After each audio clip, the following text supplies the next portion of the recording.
Hello दोस्तों, नमस्कार। स्वागत है हमारे new trick with DD channel में।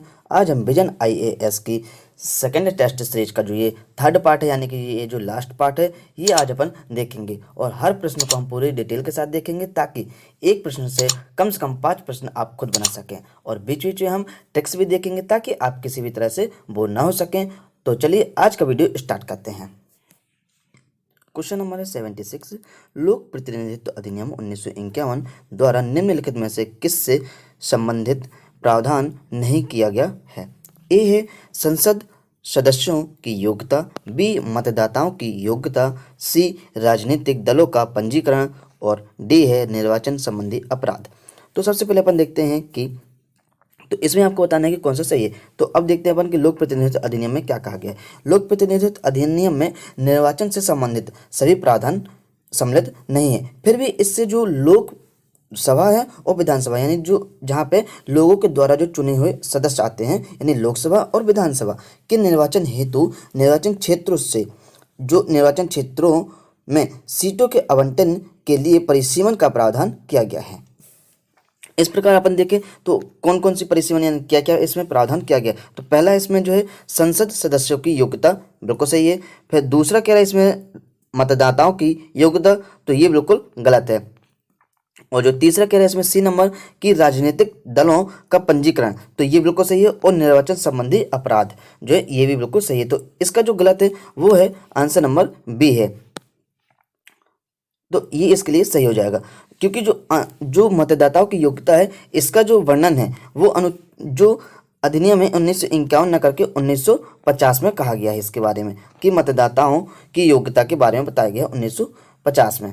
लोक प्रतिनिधित्व अधिनियम 1950 में बताया गया है। तो अब अपन चलते हैं नेक्स्ट क्वेश्चन 77। अधीनस्थ न्यायालयों के संबंध में निम्नलिखित कथनों पर विचार कीजिए। पहला है यह, यानी पहला जो है सत्र न्यायाधीश के पास मृत्यु दंड देने की शक्ति है। दूसरा जो कह रहा है कि मुख्य न्यायिक मजिस्ट्रेट उन आपराधिक मामलों की सुनवाई कर सकता है जिसमें 7 वर्ष तक के कारावास का दंड दिया जा सकता है। तो इसमें से अपन को बताना है कौन सा सही है या है। तो ए दिया है केवल 1, बी केवल 2, सी 1 और 2 दोनों, डी ना तो 1 ना ही 2। इसमें से आपको बताना कौन सा सही है। तो अब अपन देखते हैं कि जो अधीनस्थ न्यायाधीश कौन कहलाते हैं, जो यानी कि उच्च न्यायालय के जो नीचे होते हैं, जितने भी न्यायाधीश होते हैं वो सब कहलाते हैं अधीनस्थ न्यायाधीश में आते हैं। और अपन देखें कि इनके पास कौन कौन सी शक्ति होती है। तो जो इसमें पहला ऑब्जेक्टिव दिया है कि सत्र न्यायाधीश के पास मृत्युदंड देने की शक्ति होती है, ये बिल्कुल सही है कि उनके पास मृत्युदंड देने की शक्ति होती है। लेकिन मृत्युदंड जब वो देते हैं तो वो एक बार, भले उसके लिए अपील की गई हो या नहीं की गई हो, लेकिन उस जो मृत्युदंड देते हैं वो एक बार उच्च न्यायालय के पास जरूर प्रेषित किया जाता है, भेजा जाता है कि हम इस व्यक्ति को मृत्युदंड दे रहे हैं। तब वहां से यदि आता है कि हाँ आप इस व्यक्ति को मृत्युदंड दे सकते हैं, तो फिर ये मृत्युदंड फिर दे देते हैं। यानी कि न्यायाधीश के पास मृत्युदंड देने की शक्ति होती है, बिल्कुल सही है। और जो दूसरा है मुख्य न्यायिक मजिस्ट्रेट उन आपराधिक मामलों की सुनवाई कर सकता है जिसमें 7 वर्ष तक के कारावास का दंड दिया जा सकता है, ये भी बिल्कुल सही है। तो इसके हो जाएंगे दोनों आंसर सही हो जाएंगे, यानी कि आंसर नंबर सी हो जाएगा, 1 और 2 दोनों हो जाएंगे। अब क्वेश्चन नंबर 78। जब सदन का निर्वाचित सदस्य शपथ ग्रहण नहीं करता है तो क्या होता है? पहला दिया है कि वह सदन की कार्यवाही में भाग ले सकता है लेकिन मतदान नहीं कर सकता है। दूसरा कह रहा है वह संसदीय विशेष अधिकारों दूसरा है वह संसदीय विशेष अधिकारों और उन्मुक्तियों के लिए पात्र होता है। इनमें से अपन को बताना कौन सा सही उत्तर है। ए केवल 1, बी केवल 2, सी 1 और 2 दोनों, डी ना तो 1 और ना ही 2। अब देखते हैं अपन कि सदन में जो सदस्य है उनके लिए शपथ ग्रहण करना क्यों जरूरी है। क्योंकि संसद के किसी भी सदन के प्रत्येक सदस्य को सदन में अपनी सीट ग्रहण करने से पूर्व राष्ट्रपति या इस पद के लिए उनके द्वारा नियुक्त किया गया किसी व्यक्ति के समक्ष शपथ या प्रतिज्ञा लेना बहुत जरूरी होता है। यदि उनको सदस्य यानी उनको यदि मतदान में भाग लेना है और यदि कार्रवाई भी कार्यवाही में भी उनको भाग लेना है। तो अब अपन देखें कि इसके जो ऑब्जेक्टिव दिया है, पहला दिया है वह सदन की कार्यवाही में भाग ले सकता है लेकिन मतदान नहीं कर सकता। ये गलत है, ना तो वह कार्यवाही में भाग ले सकता है और ना ही वह मतदान कर सकता है। दूसरा जो है कि वह संसदीय विशेष अधिकारों और उन्मुक्तियों के लिए पात्र होता है, तो ये भी बिल्कुल गलत है। जब वह सदस्य ही नहीं रहेगा तो उन्मुक्ति के लिए पात्र कैसे हो सकता है। तो यानी कि इसके दोनों आंसर गलत है, तो उसका सही उत्तर अपन को चुनना है। तो इसका सही आंसर हो जाएगा आंसर नंबर डी, ना तो 1 और ना ही 2। अब अपन देखते हैं क्वेश्चन नंबर, नेक्स्ट क्वेश्चन चलते अपन 79। क्वेश्चन नंबर 79, राज्यों के मध्य सीमा अवरोधों को हटाने के उद्देश्य से अनुच्छेद 301 के तहत भारत का संविधान यह प्रावधान करता है कि भारत के राज्य क्षेत्र में सर्वत्र वाणिज्य, व्यापार और समागम की स्वतंत्रता होगी, लेकिन कुछ अपवादों के साथ। उपर्युक्त परिच्छेद के संदर्भ में निम्नलिखित कथनों पर विचार कीजिए। ये दिया है, संसद लोक हित में राज्यों के मध्य व्यापार, वाणिज्य, समागम की स्वतंत्रता पर निर्बंधन अधिरोपित कर सकता है, यानी कर सकती है। और जो दूसरा कह रहा है कि संसद भारत के किसी भी भाग में माल की कमी के मामले में एक राज्य को दूसरे राज्य पर वरीयता दे सकती है। तो इसमें से अपन को बताना है कि इनमें से कौन से सही है या है।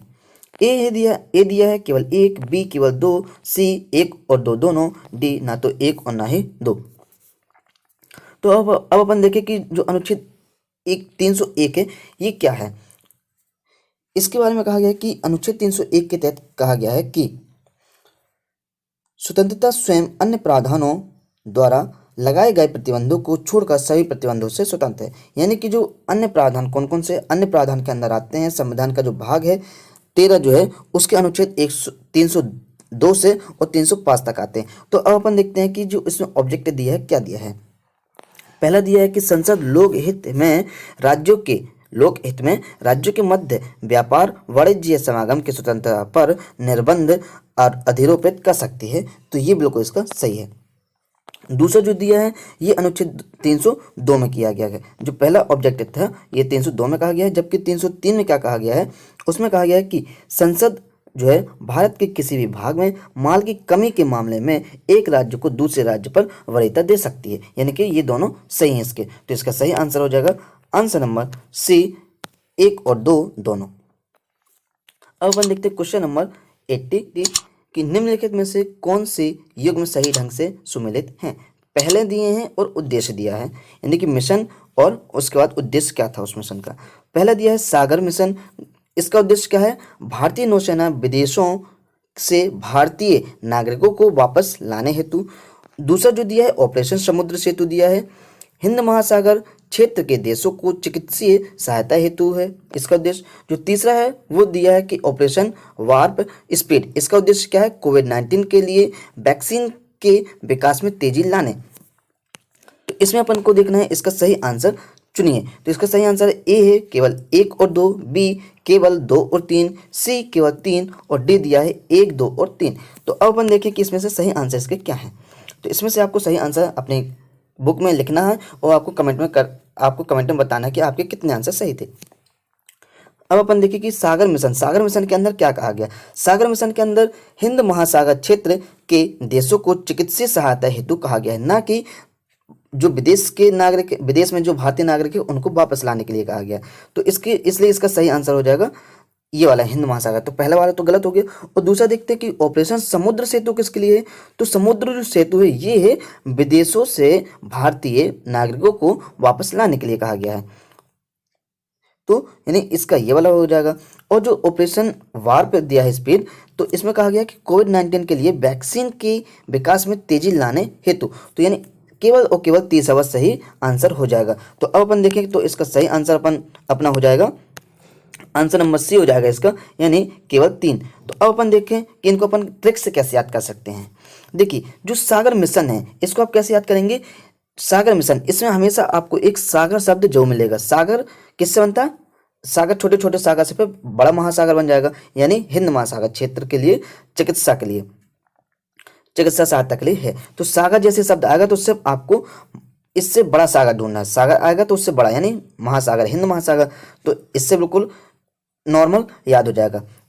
और अब अपन देखते हैं ऑपरेशन समुद्र। ऑपरेशन जो समुद्र होता है, तो इसमें क्या कहा गया कि विदेशों से भारतीय नागरिकों को वापस लाने के लिए। तो अपन कहते हैं क्या कि यदि अपन ऑपरेशन तो करेंगे, लेकिन यदि समुद्र में करोगे तो क्या होंगे, जो विदेश के नागरिक हैं, जो विदेशों में भी नागरिक है, वो भी आके अपने यहाँ क्या कराएंगे, ऑपरेशन करवाएंगे। कहाँ, समुद्र में, क्योंकि समुद्र में ऑपरेशन बहुत कम लोगों के होते हैं, तो विदेशों से भी नागरिक आ जाएंगे। तो इसका सीधे सीधे हो जाएगा कि यदि अपन ऑपरेशन यदि समुद्र में करते हैं तो विदेशों से भी भारतीय नागरिक को अपन वापस ला सकते हैं, उनको लालच दे सकते हैं कि अपन समुद्र ऑपरेशन कर रहे हैं, आइए जल्दी से, तो वो जल्दी से आ जाएंगे। और ऑपरेशन वार्प स्पीड देखते हैं, तो इसमें देखिए स्पीड शब्द आया है। स्पीड को अपन कैसे याद करेंगे, कोविड-19 से। जो कोविड-19 यानी कोरोना है, वो क्या है, बहुत स्पीड से फैलता है, बहुत स्पीड से। और देखो वार्प आया, तो वार्प को अपन याद कर सकते हैं वार्ता से, तो वार्प स्पीड। तो जैसे अपन उसमें ये भी कहा जाता है कि आप पास में होकर किसी से बात भी ना करें, तो वार्प को अपन याद कर सकते हैं वार्पा से। और स्पीड बस आप देखेंगे तो उससे भी आपको पता चल जाएगा कि जो कोविड-19 वही बहुत स्पीड से फैलता है। तो यानी कि आपके इसके तीनों ऑब्जेक्टिव जो है वो आपके मेरे हिसाब से शायद याद हो गए होंगे। यानी कि जो सागर आएगा तो आपको उसमें बड़ा सागर ढूंढना है, यानी महासागर ढूंढना है। और समुद्र में यदि अपन ऑपरेशन करेंगे तो विदेशों से भी जो भारतीय नागरिक है वो भी वापस आने के लिए सोचेंगे कि नहीं, हमको तो अब भारत में जाना है, क्योंकि वहाँ पे समुद्र में ऑपरेशन हो रहा है। तो ये हो जाएगा। और ऑपरेशन वार्प स्पीड में स्पीड से क्या बढ़ता है, कोविड-19 बढ़ता है। तो यानी इसके आपको तीनों ऑब्जेक्ट जो है वो मेरे हिसाब से आपको शायद याद हो गए होंगे आप, और आपको अब आगे भूलेंगे नहीं। तो अब अपन चलते हैं क्वेश्चन नंबर 81। 81 कहता है कि भारत में पंचायती राज व्यवस्था के संदर्भ में निम्नलिखित कथनों में से कौन सा से सही है या है। पहला दिया है कि 73वें संविधान संशोधन अधिनियम 1992 के माध्यम से पंचायती राज संस्थानों को संवैधानिक दर्जा प्रदान किया गया है। दूसरा कह रहा है कि संविधान के तहत 20 लाख से कम जनसंख्या वाले राज्यों में पंचायती राज का द्विस्तरीय प्रणाली के विकल्प का उपबंध किया गया है। तो अब अपन देखिए इसमें से कौन सा सही है, उत्तर चुनना अपन को। ए दिया है केवल एक, बी दिया है केवल दो, सी एक और दो दोनों, और डी दिया है ना तो एक और ना ही दो। तो अब अपन देखिए इसमें से अपन कौन सा सही आंसर है। तो देखिए कि जो पंचायती राज व्यवस्था मतलब कहने का है कि राज्य के अंदर की जो व्यवस्था है, तो उसमें क्या है, 73वें संविधान संशोधन अधिनियम 1992 के माध्यम से पंचायती राज संस्थानों को संवैधानिक दर्जा प्रदान किया गया। ये बिल्कुल सही है, क्योंकि जो संशोधन हुआ था वो इसी के लिए ही हुआ था कि ताकि पंचायती राज संस्थाओं हैं तो उनको संवैधानिक दर्जा प्रदान किया जा सके। तो इसलिए इसका सही आंसर हो जाएगा पहला, तो बिल्कुल सही होगा। अब अपन देखते हैं कि जो ऑब्जेक्टिव जो दूसरा है वो संविधान के तहत 20 लाख से कम जनसंख्या वाले राज्यों में पंचायती राज की द्विस्तरीय प्रणाली के लिए विकल्प का उपबंध किया गया। तो ये वाला भी बिल्कुल सही हो जाएगा। यदि 2 लाख से कम है तो ये भी बिल्कुल सही हो जाएगा। तो इसका सही आंसर हो जाएगा आंसर नंबर सी, यानी कि 1 और 2 दोनों आंसर सही हो जाएगा। 82 आंचलिक परिषदों के संदर्भ में निम्नलिखित कथनों पर विचार कीजिए। पहला है ये सांविधिक निकाय है। दूसरा है केंद्रीय गृह मंत्री प्रत्येक आंचलिक परिषद का अध्यक्ष होता है। तो इनमें से अपन को देखना है कि कौन सा से सही है या है। ए केवल एक, बी केवल दो, सी 1 और 2 दोनों, डी ना तो 1 और ना ही 2। तो अब अपन सबसे पहले इसमें से आपको देखना है कि सही आंसर इसका कौन सा है, और आपको अपनी कॉपी में लिख लेना है और फिर आपको कमेंट में करके जो बताना है। तो अब अपन देखें सबसे पहले कि जो आंचलिक परिषदें हैं इसका जो गठन है किस अधिनियम के तहत किया गया है और इसका उद्देश्य क्या होता है। अब सबसे पहले अपन देखें कि आंचलिक परिषदें जो हैं ये राज्य पुनर्गठन अधिनियम जो है 1956 के द्वारा जो हुआ था उसके द्वारा इसका गठन किया गया है। और उसमें कहा गया है कि यह एक सांविधिक निकाय है, यानी पहला बिल्कुल सही हो जाएगा। और फिर आगे कहा गया कि यह केवल परिचर्चात्मक और सलाहकारी निकाय है। और आंचलिक परिषदों का जो मुख्य उद्देश्य होता है वो होता है राष्ट्रीय एकता को बनाए रखना, राज्यक संचेतना की वृद्धि को रोकना और राज्यों के मध्य सहभागिता तथा समन्वयता को बढ़ावा देना, इसके ये मुख्य उद्देश्य होते हैं। और अब अपन देखें कि दूसरा जो इसमें ऑब्जेक्टिव कह रहा है कि केंद्रीय गृह मंत्री प्रत्येक आंचलिक परिषद का सदस्य होता है, तो ये बिल्कुल सही है, क्योंकि केंद्रीय गृह मंत्री जो होते हैं वो प्रत्येक आंचलिक परिषद के अध्यक्ष होते हैं। अब जो आंचलिक परिषदें हैं ये कहाँ कहाँ पर पाई जाती हैं, तो अब अपन देखें कि आंचलिक परिषदों की संरचना किस प्रकार है वर्तमान में। तो अब अपन देखें इसमें है सबसे पहले उत्तरी आंचलिक परिषदें। कौन सी? सबसे पहले उत्तरी आंचलिक परिषद, जिसमें हरियाणा, हिमाचल प्रदेश, जम्मू कश्मीर, पंजाब, राजस्थान, राष्ट्रीय राजधानी दिल्ली और संघ राज्य क्षेत्र चंडीगढ़ शामिल है। और अब अपन देखें कि इसके आगे जो मध्य आंचलिक परिषदें हैं इसमें कौन कौन से क्षेत्र आते हैं? इसके अंतर्गत आते हैं छत्तीसगढ़ हो गया, झारखंड हो गया, उत्तर प्रदेश और मध्य प्रदेश शामिल होते हैं। और इसी प्रकार पूर्व आंचलिक जो परिषदें हैं वो भी आती हैं, जिसमें बिहार, झारखंड, उड़ीसा, सिक्किम, पश्चिम बंगाल आदि राज्य शामिल होते हैं। और फिर आता है पश्चिमी आंचलिक परिषदें, इसमें कौन कौन से? जिसमें गोवा हो गया, गुजरात हो गया, महाराष्ट्र हो गया और दमन एवं द्वीप यानी केंद्र शासित प्रदेश जो है और दादर नागर हवेली हो गया। अब दक्षिण आंचलिक परिषदों में आते हैं तो इसमें आंध्र प्रदेश, कर्नाटक, केरल और तमिलनाडु राज्य शामिल है। और अब उसके बाद लास्ट में आते हैं सीधे सीधे पूर्व उत्तर राज्य, अर्थात इसमें क्या है? पहला असम, अरुणाचल प्रदेश, मणिपुर, त्रिपुरा, मिजोरम, मेघालय, नागालैंड, यानी जितने पूर्व उत्तर के राज्य आंचलिक परिषदों में शामिल नहीं किया गया है। इन लोगों को इसमें शामिल नहीं किया गया, अर्थात उनकी जो विशेष समस्याओं को पूर्व उत्तर परिषद अधिनियम 1972 इनके लिए अलग से गठित किया गया है। 1972 के अधीन इनकी जो परिषदें वो हल किया जाता है इनको, ना कि जो आंचलिक परिषदें थी जो पहला वाला था 1956 जो था उसके तहत नहीं की जाती। इनके लिए अलग से विशेष शक्तियाँ हैं, क्योंकि पूर्व उत्तर हैं, पूर्व उत्तर के पास अलग से कुछ विशेष अधिकार इनके पास हैं।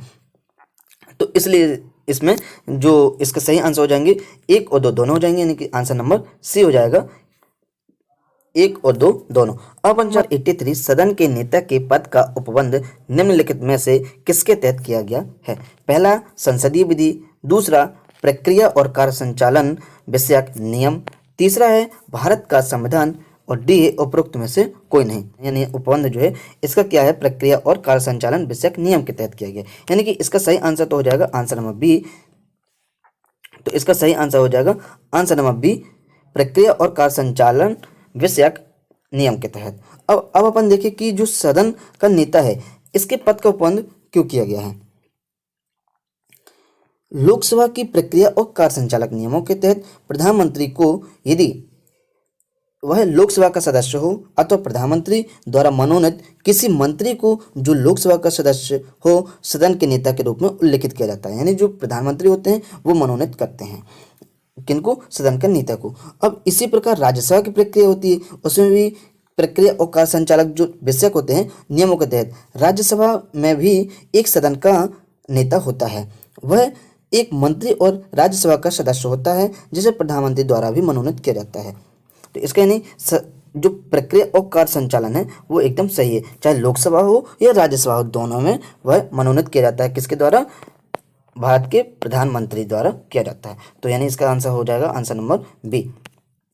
अब अपन देखते हैं क्वेश्चन नंबर 84। इसमें कहा गया कि यह समिति संबंधित मंत्रालयों विभागों की अनुदान मांगों पर विचार करती है, यह कार्यपालिका की जवाबदेही सुनिश्चित करती है और बजट पर बहस में सहायता करती है। समिति के सदस्य दोनों सदनों के पीठ आसीन अधिकारियों अध्यक्षों द्वारा नाम निर्दिष्ट किए जाते हैं। उपरोक्त परिच्छेद द्वारा निम्नलिखित में से किस समिति का वर्णन किया गया है? यह है सामान्य प्रायोजन संबंधित समिति, बी सलाहकार समिति, सी विभागों से संबंधित समिति, डी कार्य मंत्रणा समिति।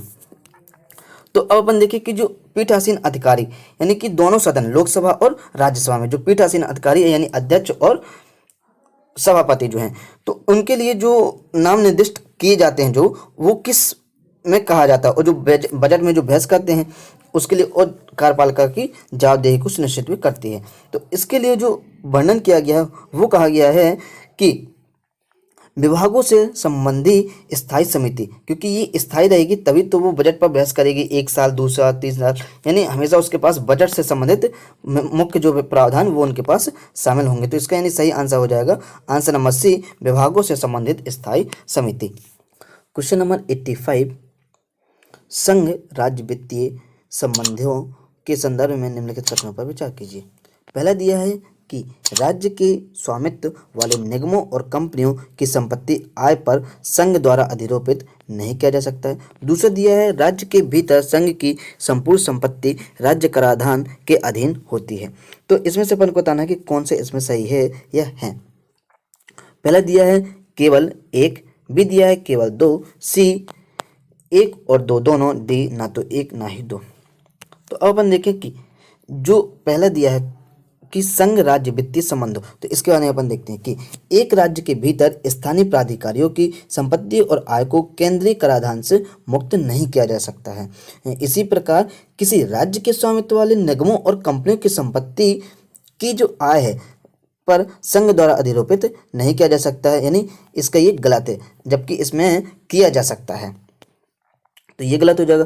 और जो दूसरा राज्य के भीतर संघ की संपूर्ण संपत्ति जो है राज्य के अधीन होती है, ये वाला भी गलत है, क्योंकि जो राज्य के भीतर है कुछ संपत्ति होती है, जैसे कि भूमि हो गया, भवन हो गया, चल संपत्ति हो गया, शेयर बाजार हो गया और जिला बोर्ड, नगर पालिका, जो ये हैं इसमें संघ की कोई इसमें संपत्ति राज्य कराधान के अधीन नहीं होती है, तो ये राज्य की ही संपत्ति होती है, उसमें संघ की संपत्ति नहीं होती कहलाती वो। तो यानी दूसरा भी गलत हो जाएगा। तो इसका सही आंसर हो जाएगा आंसर नंबर डी, ना तो 1 और ना ही 2। क्वेश्चन नंबर 86, निम्नलिखित कथनों पर विचार कीजिए। पहला, विधान परिषद सदस्यों की संख्या विधानसभा के सदस्यों की कुल संख्या पर निर्भर करती है। दूसरा, वर्तमान में 7 राज्यों ने विधान परिषदों का गठन किया है। और तीसरा जो है, विधान परिषद के 1/3 सदस्य राज्य के लोगों द्वारा प्रत्यक्ष रूप से निर्वाचित किए जाते हैं। तो इसमें से अपन को बताना है कि कौन सा सही है या है।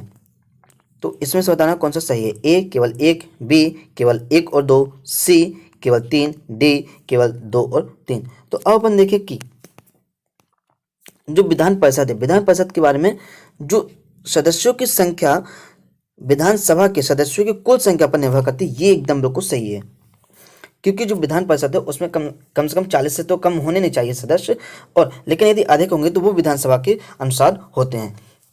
और अब अपन देखें कि वर्तमान में 7 राज्यों ने विधान परिषदों का गठन किया, तो ये वाला बिल्कुल गलत है। इसमें 7 राज्यों ना होकर इसमें अभी तक मात्र 5 राज्यों ने जो है विधान परिषद का गठन किया है। तो यानी कि इसकी जगह यदि 7 की जगह यदि 5 होता तो ये सही हो जाता, लेकिन ये गलत हो जाएगा। अब अपन देखते हैं कि विधान परिषद के 1/3 जो सदस्य हैं वो राज्य के लोगों द्वारा प्रत्यक्ष रूप से चुने जाते हैं, तो ये भी बिल्कुल गलत है, क्योंकि जो विधान परिषद होते हैं उसमें 1/3 सदस्य जो होते हैं राज्य यानी निर्वाचित प्रत्यक्ष रूप से नहीं होते हैं, बल्कि जो राज्यपाल होते हैं वो मनोनीत करते हैं उनको, यानी नाम निर्देशित करते हैं। तो इसका सही आंसर हो जाएगा ए नंबर हो जाएगा, केवल 1 हो जाएगा। तो क्वेश्चन नंबर 87, मतदान की आयु में कमी करने या वृद्धि करने के लिए अधिनियम को पारित किया जाता है, कहाँ पर किया जाता है। पहला, संसद के साधारण बहुमत द्वारा पारित किया जाता है, और बी है संसद के विशेष बहुमत द्वारा, सी है विशेष बहुमत और आधे राज्यों की सहमति द्वारा, डी है भारत निर्वाचन आयोग के आदेश द्वारा, यानी कम या बढ़ोतरी की जा सकती है, यानी कम यानी जो आयु है उसमें। तो अब अपन देखते हैं कि मतदान की जो आयु सीमा है इसका वर्णन किस अनुच्छेद में किया गया है। तो सबसे पहले अपन देखें कि आरंभ में भारत के अनुच्छेद 326 में कहा गया था कि इसके तहत कहा गया कि लोकसभा और प्रत्येक राज्य की विधानसभा के लिए निर्वाचन जो है वयस्क मताधिकार यानी कि जिसकी आयु 21 वर्ष से कम ना हो, पहले कहा गया था कि आधार पर किया जाना निर्धारित था। लेकिन फिर 61वें संविधान संशोधन में हुआ कि 61वां संविधान संशोधन अधिनियम कब हुआ, ये हुआ था 1988 में हुआ था।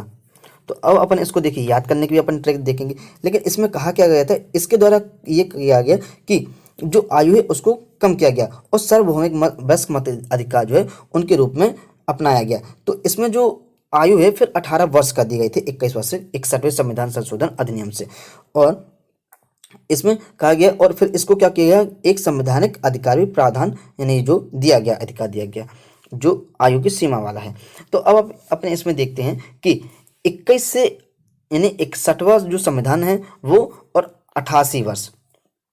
तो देखिए जो आयु है, आयु 21 से 18 की गई है, यानी कि इसमें 61 यानी 1 लास्ट में आया, और जो 61वां यानी संविधान हो गया, और 1988 यानी 1988 जो है। तो इसको अपन कैसे याद करेंगे, इसमें देखिए लास्ट में 8 है और इसमें 1 है, तो इसमें पहले 1 है और इसमें लास्ट में यानी 8 है। तो इस प्रकार आप इसको याद कर सकते हैं बड़ी ही आसानी से।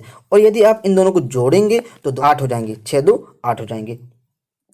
तो इस प्रकार भी अपन याद कर सकते हैं। तो इसको अपन सीधे सीधे याद कर सकते हैं कि 21 में 1 आया और 61 में 1 आया लास्ट में, और फिर इसमें 1988 जो है और इसमें है 18 वर्ष का दी गई थी 21 वर्ष से करके। तो 21 1 और 8 8 दोनों में है, ये बिल्कुल कॉमन शब्द है। तो अपन इस प्रकार अपन याद कर सकते हैं। और अब अपन देखें कि जो अधिनियम है वो विशेष बहुमत और आधे राज्यों की सहमति द्वारा ही किया गया था, ये बिल्कुल सही है, क्योंकि ये क्या है, एक सार्वभौमिक यानी संवैधानिक अधिकार है। चूंकि होता क्या है कि ये केंद्र और राज्य दोनों का है, इसलिए राज्य को भी सहमति इसमें देनी होगी और केंद्र को भी सहमति देनी होगी। तो इसलिए इसमें विशेष बहुमत और आधे राज्यों की सहमति बहुत जरूरी होती है यदि अपन को आयु में वृद्धि करना है या कमी करनी है। तो इसलिए इसका सही आंसर हो जाएगा आंसर नंबर सी। अब अपन देखते हैं क्वेश्चन नंबर 88। क्वेश्चन नंबर 88 है, ये महाराष्ट्र और गुजरात के कुछ भागों में पाए जाने वाले विशेष रूप से कमजोर जनजातीय समूहों में से एक है। इन्हें खैर की लकड़ी से कत्था यानी कैट्सू का गाढ़ा अर्क बनाने के अपने प्राचीन व्यवसाय के लिए जाना जाता है। हाल ही में इस जनजाति के लोग औषधि कंपनियों द्वारा उपयोग की जाने वाली गौड़ वन उपज गिलोय के विपणन में एक सफल उद्यम की स्थापना से संबद्ध होने के कारण चर्चा में रहे हैं।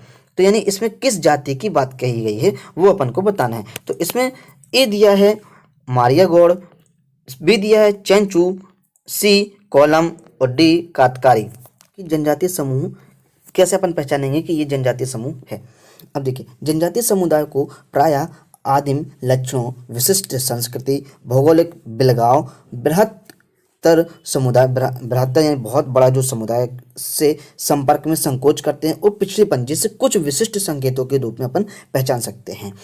और फिर अपन देखिए कि जो गृह मंत्री होते हैं, गृह मंत्री ने हालांकि 75 विशिष्ट रूप से निर्बल जनजातीय समूहों में से एक है ये जो वर्गीकरण। तो इसमें यानी सही आंसर हो जाएगा इसका आंसर नंबर डी को, यानी कोत कातकारी। तो इसका सही आंसर हो जाएगा आंसर नंबर डी कातकारी। और इसमें कहा क्या गया है, इसमें जो ये जनजाति होते हैं ये करते क्या है, ये मुख्यतः कृषि श्रमिकों के रूप में कार्य करते हैं और तथा जलायवान लकड़ी, कुछ जंगली फल बेचते हैं और वे घरेलू उपभोग हेतु मछली भी पकाते हैं, कोयले के निर्माण और ईंटों निर्माण का कार्य भी करते हैं। यानी और इनका जो साक्षरता दर होती है वो भी बहुत कम होती है और इसमें स्वास्थ्य समस्या और न्यूनतम आजीविका के अवसर जनजातीय लोगों द्वारा सामना किए जाते हैं। ये कुछ मुद्दे हैं। और अब अपन देखें कि जो विषाणु जनित ज्वर, ये जो कत्था है, क्योंकि इसमें कत्था की बात कही गई है, लकड़ी से जो कत्था बनता है इसका उपयोग क्या है, इसमें क्यों बात कही गई है कत्था की। तो कत्था जो है इसका उपयोग किया जाता है जो विषाणु जनित जो ज्वर होता है, मलेरिया के साथ साथ मधुमेह के उपचार में भी इसका उपयोग किया जाता है। यानी कि इसका सही आंसर हो जाएगा अपना आंसर नंबर डी हो जाएगा। तो अब अपन देखते हैं क्वेश्चन नंबर 89। निम्नलिखित में से कौन से कारण द्विसदनीय विधायिका को महत्वपूर्ण बनाते हैं। पहला दिया है यह समाज के विभिन्न वर्गों को प्रतिनिधित्व प्रदान करती है। दूसरा कह रहा है कि यह देश के सभी भौगोलिक क्षेत्रों को प्रतिनिधित्व प्रदान करती है। और तीसरा जो कह रहा है यह एक पूर्ण अवलोकन निकाय के रूप में कार्य करती है तथा शक्ति के संभावित दुरुपयोग को प्रतिबंधित करती है। तो इसमें से अपन को बताना है कौन सा सही उत्तर है। ए दिया है केवल 2 और 3, बी केवल 1 और 2, सी केवल 1 और 3, डी 1, 2 और 3। तो अब अपन देखिए इसमें सबसे पहले शब्द आया है द्विसदनीय विधायिका। द्विसदनीय विधायिका का मतलब है यदि अपन राज्य में बात करें तो राज्य में होती है जो विधान परिषद होती है वो कहलाती है द्विसदन, यानी द्विसदनीय विधायिका कहलाती है। और यदि अपन यानी संसद में देखें तो वो कहला जाएगी राज्यसभा। तो ये द्विसदनीय विधायिका कहलाती है। ऑब्जेक्टिव जो पहला दिया है, पहला कह रहा है कि यह समाज के विभिन्न वर्गों को प्रतिनिधित्व प्रदान करता है। तो ये बिल्कुल सही है क्योंकि जो समाज के जो विभिन्न वर्ग हैं वो विधायिका जो होती है उसमें सम्मिलित होते हैं, उनको किया जाता है। और फिर दूसरा कह रहा है कि भौगोलिक क्षेत्रों को प्रतिनिधित्व करते हैं। तो ये बिल्कुल सही है क्योंकि उस क्षेत्र से जो उस क्षेत्र के जो लोग होते हैं वो आते हैं विधायिका में आते हैं। और जो तीसरा कह रहा है कि यह एक पूर्ण अवलोकन निकाय के रूप में कार्य करती है, ये बिल्कुल सही है क्योंकि जो जैसे विधेयक बनता है तो उसका एक बार अवलोकन करने के लिए विधायिका जो होती है यानी परिषद जो होती है वहाँ पर भेजा जाता है। फिर उसमें वो बताएगी कि इसमें क्या कमी है और इसमें क्या सुधार करने चाहिए। लेकिन इसमें सिर्फ वो परिचर्चा और सिर्फ सलाह बस दे सकती है, ना कि कोई निर्णय ले सकती है। तो इसलिए ये बहुत महत्वपूर्ण हो जाती है, द्विसदनीय विधायिका भी हो जाती है। तो यानी कि इसके आंसर तीनों सही हैं। तो इसका सही आंसर हो जाएगा आंसर नंबर डी। एक क्वेश्चन नंबर 90 है, संविधान के भाग 9 के तहत निम्नलिखित में से कौन से स्वैच्छिक यानी कि विवेकाधीन या वैकल्पिक उपबंध शामिल है।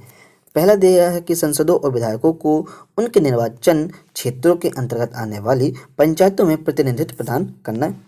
दूसरा कह रहा है कि ग्राम स्तर, मध्यवर्ती स्तर और जिला स्तर पर पंचायतों की सीटों पर प्रत्यक्ष निर्वाचन करना। तीसरा कह रहा है कि पंचायतों में पिछड़े वर्गों के लिए सीटों के आरक्षण का उपबंध करना। तो इसमें से अपन को बताना कौन सा सही उत्तर है। पहला दिया है केवल 1 और 2, बी कह रहा है केवल 2 और 3, सी केवल 1 और 3, डी 1, 2 और 3। तो अब अपन देखते हैं कि अनुच्छेद 9 ये कब आया और इसके अंदर कौन कौन से अनुच्छेद है। तो सबसे पहले 73वें संविधान संशोधन अधिनियम जो हुआ था यानी 1992 जो हुआ था, यानी पंचायतों के लिए जो हुआ था।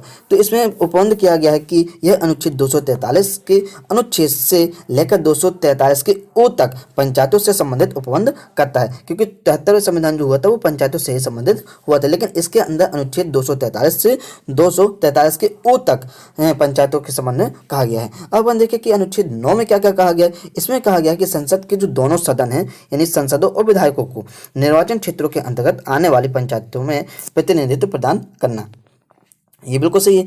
और अब देखते हैं कि जो दूसरा जो है ग्राम स्तर, मध्यवर्ती स्तर और जिला स्तर पर पंचायतों की सीटों पर प्रत्यक्ष निर्वाचन करना, तो ये गलत है। इसमें प्रत्यक्ष निर्वाचन नहीं होता, जबकि इसमें अप्रत्यक्ष निर्वाचन होता है।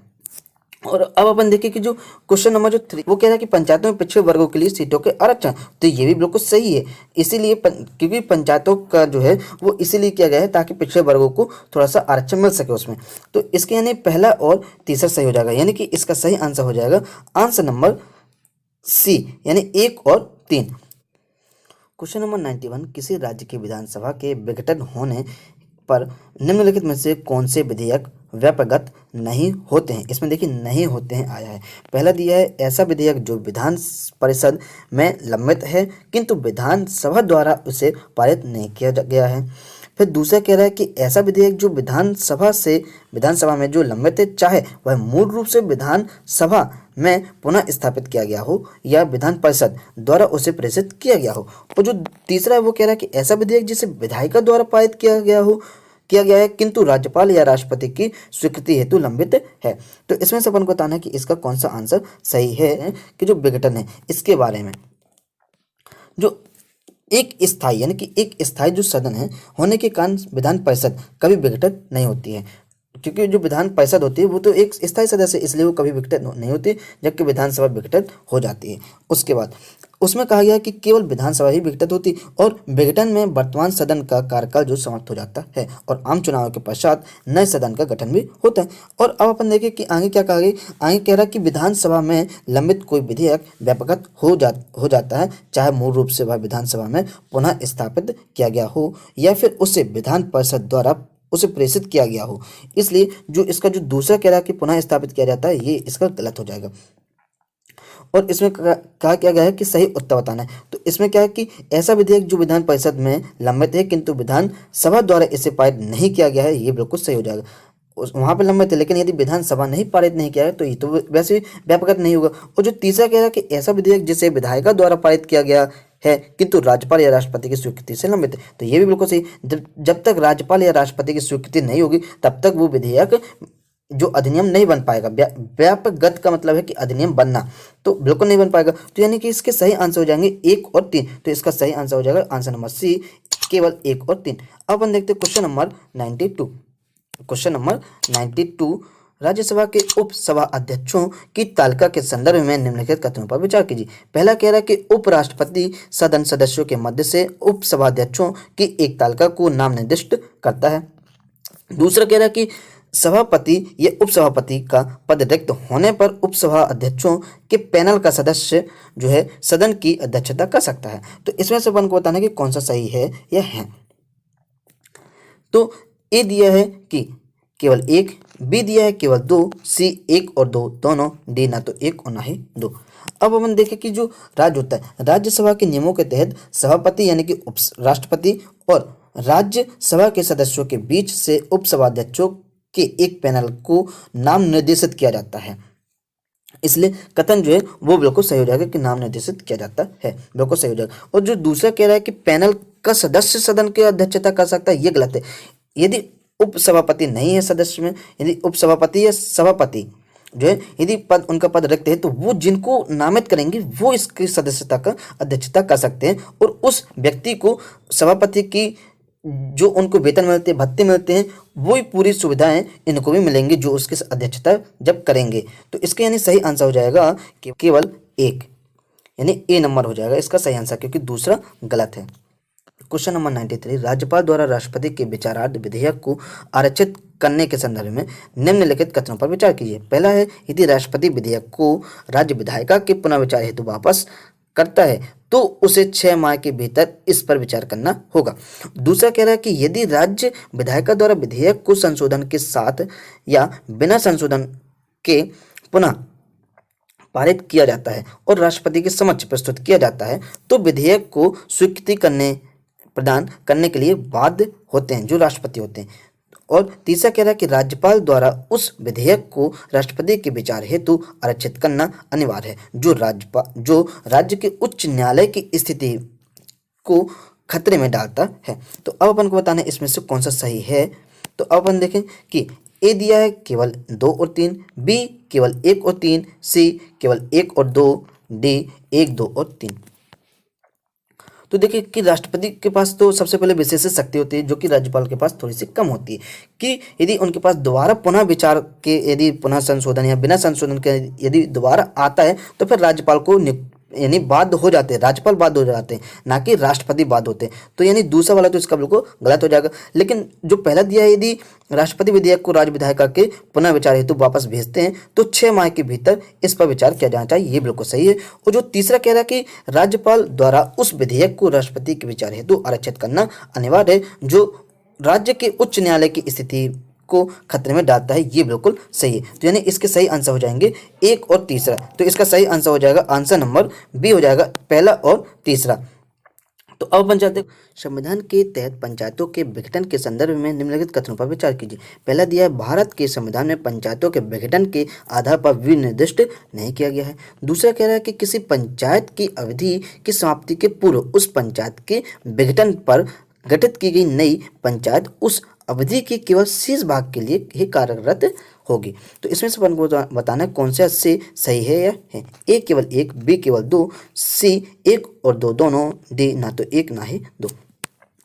अब अपन देखिए कि जो है वर्ष 2002 में कहा गया था कि वर्ष 2002 में पंजाब और हरियाणा द्वारा उच्च न्यायालय में निर्णय लिया गया कि केवल राज्य द्वारा घोषित विधि के अनुसार ही पंचायतों को 5 वर्ष की अवधि के समाप्त होने से पूर्व विघटित किया जा सकता है। तो यानी कि इसमें क्या कहा गया कि संविधान में पंचायतों के विघटन के लिए निर्दिष्ट नहीं है, तो ये बिल्कुल सही हो जाएगा। और जो है किसी पंचायत की अवधि की समाप्ति के पूर्व जो शेष अवधि बचेगा, यानी 5 साल के पहले यदि विघटित होती है तो तभी तक के लिए ये पंचायत जो है वो लागू रहेगी, उसके बाद फिर से नया चुनाव होगा। तो यानी दूसरा भी सही है, तो इसके सही आंसर हो जाएंगे आंसर नंबर सी, 1 और 2 दोनों आंसर सही हो जाएंगे। अब अपन देखते हैं क्वेश्चन नंबर 95। क्वेश्चन नंबर 95 कह रहा है कि संविधान में राज्यपाल के रूप में किसी व्यक्ति की नियुक्ति हेतु निम्नलिखित में से कौन सी अर्हताएं निर्धारित है या हैं। पहला दिया है कि उसे भारत का नागरिक होना चाहिए। दूसरा कह रहा है वह उस राज्य से संबंधित नहीं होना चाहिए जहां उसे नियुक्त किया जाना है।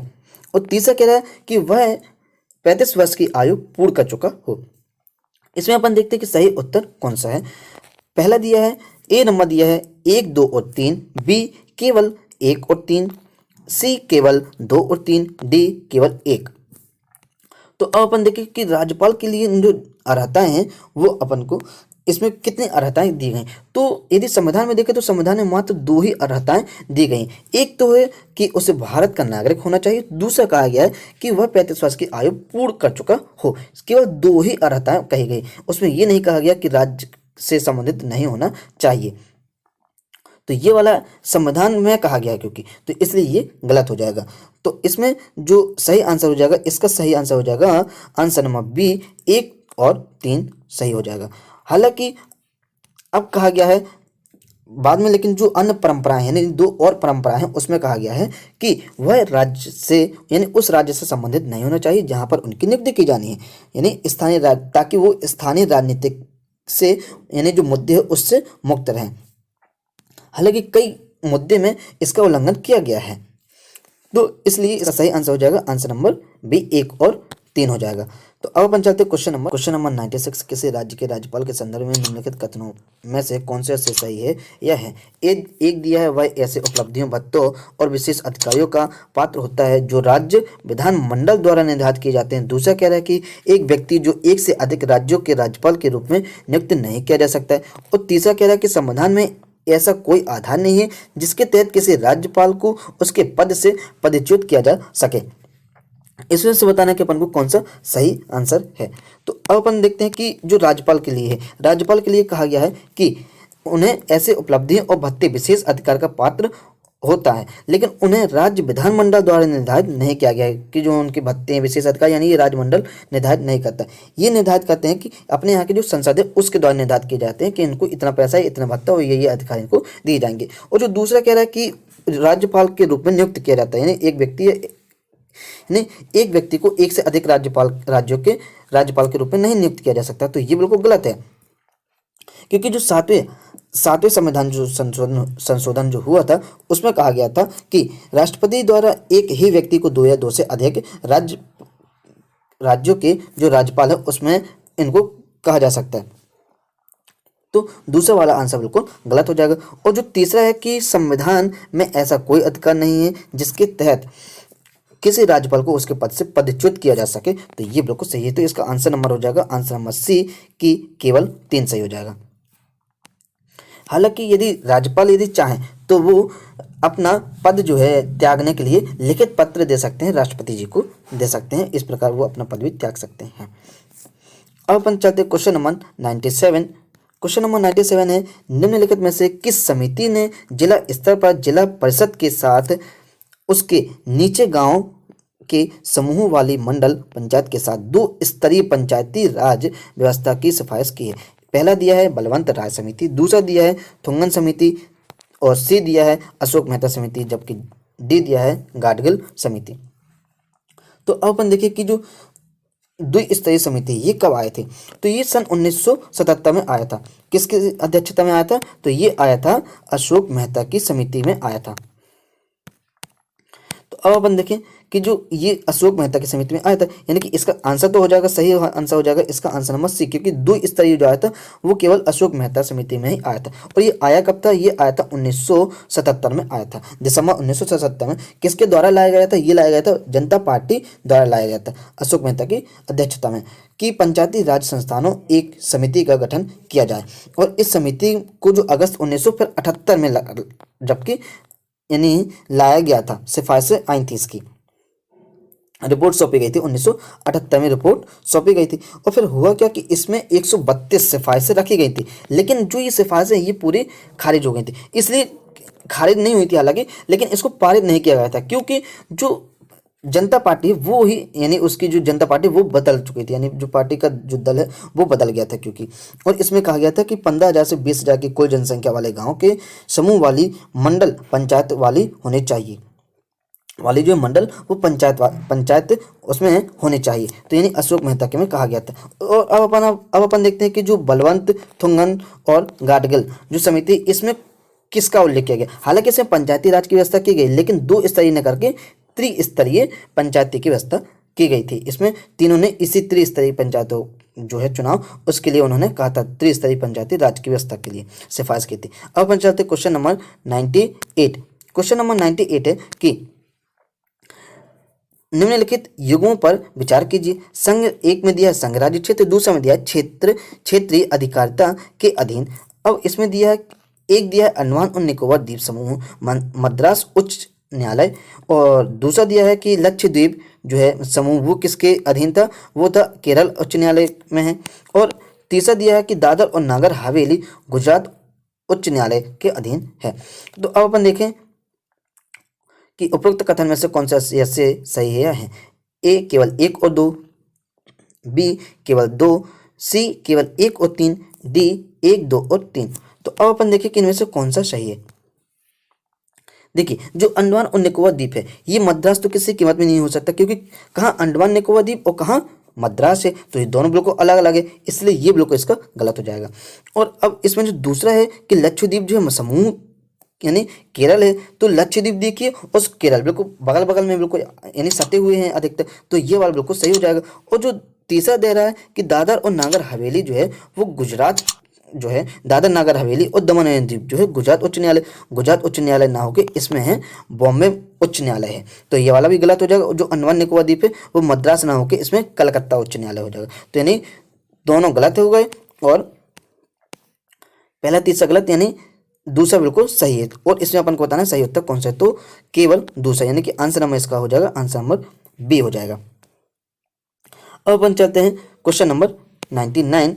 इसमें कहा गया कि प्राक्कलन समिति के संबंध में निम्नलिखित कथनों पर विचार कीजिए। इस समिति का गठन सर्वप्रथम 1950 में पंडित जवाहरलाल नेहरू की सिफारिश पर किया गया था।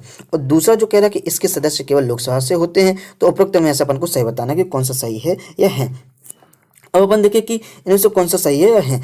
एक दिया है, ए नंबर दिया है केवल एक, बी दिया है केवल दो, सी 1, 2 और दोनों, डी ना तो एक और ना ही दो। तो अब अपन देखिए कि जो 1950 की समिति तो आई थी, उसमें प्राक्कलन समिति भी आई थी, लेकिन वो पंडित जवाहरलाल नेहरू न करके जो उस समय के वित्त मंत्री थी, वित्त मंत्री कौन थे, जॉन मथाई थे, तो उनके द्वारा लाई गई थी ये सिफारिश प्राक्कलन समिति वाली। और इसमें दूसरा कह रहा है कि ये इसके सदस्य जो केवल लोकसभा से होते, तो ये बिल्कुल सही है। इसके जो सदस्य होते केवल लोकसभा से ही होते हैं, तो इसका यानी सही आंसर हो जाएगा आंसर नंबर बी हो जाएगा, केवल 2। अब अपन वीडियो का ये लास्ट क्वेश्चन है 100। राज्यपाल की कार्यकारी शक्तियों के संदर्भ में निम्नलिखित कथनों में से कौन से ऐसे सही है। पहला दिया है वह राज्य निर्वाचन आयुक्त की नियुक्ति करता है और उसकी सेवा शर्तों को निर्धारित करता है। दूसरा कह रहा है वह राज्य लोक सेवा आयोग के अध्यक्ष और सतह और उन्हें पदच्युत भी करता है। तो इनमें से अपन को बताना है कि इनका कौन सा आंसर सही है या है, कौन सा आंसर सही है। तो ए दिया है केवल एक, बी दिया है केवल 2, सी केवल एक और सी दिया है 1 और 2 दोनों, डी दिया है ना तो 1 और ना ही 2। तो अब अपन देखिए कि जो राज्यों की जो राज्यपाल के लिए वो शक्तियां जो है कि उस यानी वह राज्य निर्वाचन आयुक्त की नियुक्ति करता है, बिल्कुल सही है। और उसके सेवा शर्तों को भी निर्धारित करते हैं कौन, राज्य जो होते हैं यानी राज्यपाल जो होते हैं, ये उनके पास शक्ति होती है, बिल्कुल सही है। लेकिन जो दूसरा दिया है कि नियुक्ति तो करते हैं लेकिन पदच्युत नहीं कर सकते, पदच्युत जो होते हैं केवल राष्ट्रपति द्वारा ही किए जाते हैं, यानी कि ये वाला बिल्कुल गलत हो जाएगा। तो इसका सही आंसर हो जाएगा केवल 1, यानी कि आंसर नंबर इसका हो जाएगा आंसर नंबर ए, केवल 1। दोस्तों यदि आपको वीडियो अच्छी लगी तो इसको लाइक करें, अपने दोस्तों के साथ शेयर करें और हमारे चैनल पर यदि नए हैं तो चैनल को सब्सक्राइब करें। अब अपन मिलेंगे नेक्स्ट वीडियो में, जब तक के लिए जय हिंद जय भारत।